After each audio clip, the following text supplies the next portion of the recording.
And on one of them, here comes the Hiawatha speeding around the curve. You can see her toilet flush. Really? On the track, yeah. Of course, the combine I rode on the Mineral Point Bridge stepped straight pipe. I have a lump of coal that I took out of the bin by the stove and I let the toilet drop. I was 11 at the time, then walked back out of town and found it. So I had a piece of coal that had been through the toilet as a combine. Not the only one in the country like that. 1996, I rode Amtrak in Washington, and room had sleeper wheel. Yeah. Prior to Amtrak or whatever, whenever the line was like 500 feet, it still had the toilet. It was up on the Oh, really? It still had the sign, and even the porter told me, please, Sarah, the toilet. Please, cannot do that. 1982 by the Chippewa Valley and Superior Railway Company. It was almost immediately sold to the Milwaukee Road with the idea that they were going to continue it on one of its two legs up to Duluth Superior, which never happened. They got trackage rights over the Northern Pacific instead. The line began in Wabasha, Minnesota, went up the Mississippi to Reed's Landing, which is about 2-3 miles north of there, took a right-hand turn and crossed the Mississippi River. The bridge was a combination of piling bridges, and there were, I think, there was a through truss, at least one. I don't know, was that wooden, Harlan, or was it not? It looked like steel from the picture. Okay, well, it could well be steel, yeah.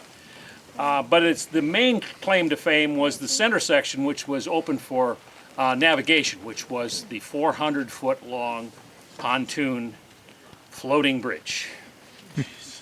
As you'll see from the pictures in the book, the track was actually in between some uprights so that it could be raised and lowered depending upon the water level of the river, which was a very nice thing to do. It was pinned at one end. The water would open it up, and then it would be winched back in by a steam-powered winch on a boat, basically. That bridge lasted up until the 1950s when some ice took out part of the bridge, not the pontoon bridge, but the trestle that was leading up to it. And rather than to rebuild it at that time, because obviously very labor intensive, they got trackage rights over the Burlington down as far as Winona, East Winona, where they would then back across the Winona Bridge Company bridge that the Green Band Western used, and the Burlington, and then end up in front of where the Amtrak station is now in Winona. That was their yard that they would switch into. I remember riding down there once as a teenager. Nice to have contacts, but we rode down one night and they put the caboose right in front of where the Amtrak station, between the Amtrak station and the main line, is where that sat while they did the switching, which was kind of fun. So then the railroad continued on north through Durand, and from Durand it went to a place called Red Cedar, which is a junction of two lines, one of them which continued on up to Eau Claire and then further up to Chippewa Falls. The other line headed up the Red Cedar River to Menominee and then a little further north to Cedar Falls, where there was a big lumber mill at the time.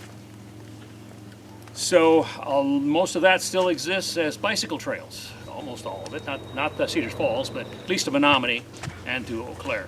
At one time, for those of you who might not know, there were actually 4 railroads between Eau Claire and Chippewa Falls.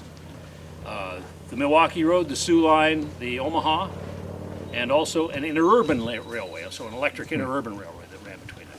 Of course, now we're down to just the one, but at one time there were 4. The railroad went on its merry way, operating as they do, sort of things, carrying all kinds of things, until January 1977, when a northbound train came past this spot. According to my contacts, reports from the engineer, excess speed was going way too fast. Excess speed was involved, about double what they normally could go here. Anyway, broken rail or whatever it was, this car plus at least 2 other ones this car and one other one went up over the top of that bridge down there and down into the water. One was partially up on top of the bridge and in the water. This one was completely in the water, sideways. As you'll notice, that bridge looks some of the worse for wear. It has a tear in the steel Plus, it's bent and has a lot of missing rivets on the left-hand side. It's amazing what 70 or 80 tons worth of car will do to a bridge at 30 miles an hour. He told me he was doing 40. Whoa! Well, that's a little more than I would have expected. But anyway, it's much too much, Way too much. especially on this light rail. This track, yes.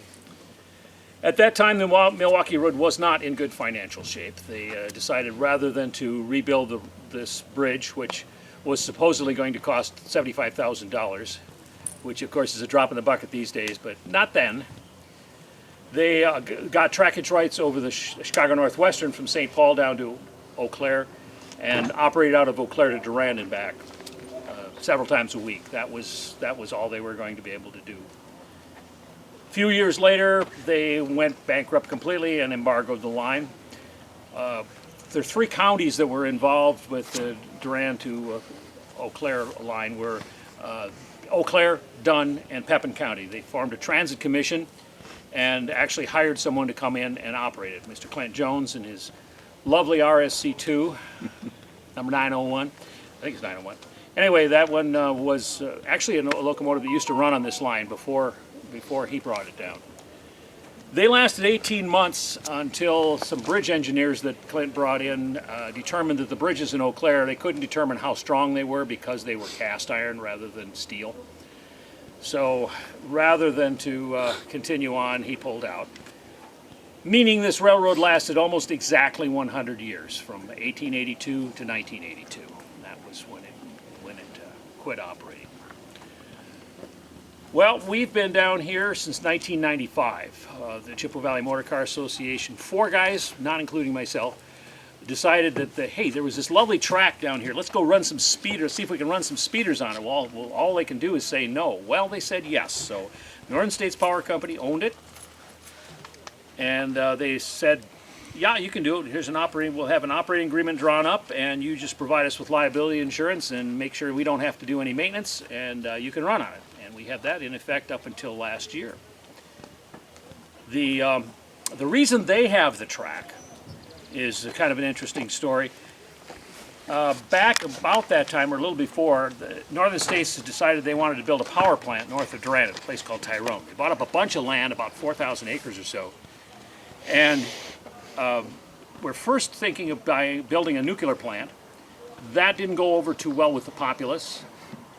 And so they said, okay, well, we'll build a coal-fired plant instead. Well, to build a coal-fired plant, you have to get coal to run the thing. And they thought, at least I conject that they thought, it would be better to have 2 ways that they could bring the coal in so that they could have competition between the 2 railroads, Northwestern and the Burlington, to bring their coal in. They could get a better price. Obviously, that never occurred. There was no coal-fired plant built. And but they just held on to it up until very recently. In the past few years, Northern States Power Company of Wisconsin, which is still, I believe, the entity that owns this property, decided that they were going to reevaluate all the properties that they owned in the state and try and sell as much as they could that they didn't need. And this was one portion of it. And so the DNR actually has purchased this line. So now you are standing on DNR Railway. They own it. They own it just north of where we loaded today. They basically bought it up to their property line for the Tiffany wildlife area. So that is where they stood with that until that time. Now the DNR has also graciously allowed us to get an operating agreement. So basically the same one we had with Northern States. We do the work, we pay liability insurance, and we can run here. They have always been very supportive of what we've done. I think it gives, because it gives a lot of people who normally could not get down into this wonderful 13,000-acre wildlife area the chance to visit. We're a long way from any road right now. It's quite a hike anywhere from here. So it is really nice that we can bring birdies, like we had, I think, 65 or 70 people this morning out to see birds and native plants. That's what they were out to see this morning. We're out to run trains, which is good. The train pulled and it was topped and tailed, for those of you who like British stuff, by 2 A4s built by the Fairmont Motor Company of Fairmont, Minnesota. They are powered by the mighty Ford 4-cylinder overhead cam industrial engine, better known for being in Ford Pintos. These were built approximately that time. Early 1970s is when we believe these cars were built, both of them. Even though they're slightly different design, we believe they're about that age. Single barrel carburetor set of 2, in case you're wondering why one is so much better than the other. The Pinto had much more horsepower. This one had like 51 or something like that when it was new. And I don't think it's new now. The other cars, some of them are hand built, some of them were built by Fairmont, some are depowered motor cars. Those yellow Sioux ones that you see down there, those we actually got at auction from the Canadian Pacific down at Toma when they were selling some of those things off. Those are A4s that have been demotored. Those lovely little loops in the top were designed so that they could hook a crane to them and lift them off the track. That way they didn't have to worry about the weight and stuff. The one that is probably the most interesting is this number 184, which is right behind me. This is an ex-Milwaukee Road car that was built by Fairmont specifically as a gang car. Notice the larger wheels than on some of the other ones. Give it a bit of a better ride. Aside from that, the rail that you're riding on, a lot of it was rolled in the 1890s, so it's pretty old stuff. It's 60 to 65 pound per rail per yard in this particular area. Further down past where we are, they relayed a lot of it with 80 to 85 pound rail in the 1960s, I think, or early 70s, when they had a big washout down there. The river did a nasty thing to them. But none of that good rail is up here. This is all the junk stuff. Probably relayed from someplace else as well. Aside from that, did anybody have any questions? I'd like to add a couple things. Oh yeah, Arlen, please. If you're interested in the history of this, I wrote a book about this line. It's $30. It's got over 200 pictures in it and stuff, so just see me. If you are interested in becoming a member, it's only $25 a year. I got a bunch of brochures. Then the other thing is, we got a bunch of videographers, news reporters here. When we come back, we're going to do what's called a photo run-by. We're going to come up here, let them get off on this side. Actually, on the other side. Other side, okay. Then we're going to back the train up so the train goes by and they get it like it's moving. Then we'll back up and pick them up, I think, right? All right. Then we'll head back north. So when we're stopping here again, we're not getting off except the people. Anybody wants to get up and take a picture, you're welcome to the train going by. And we'll come back and get you. Now, any questions? Yeah.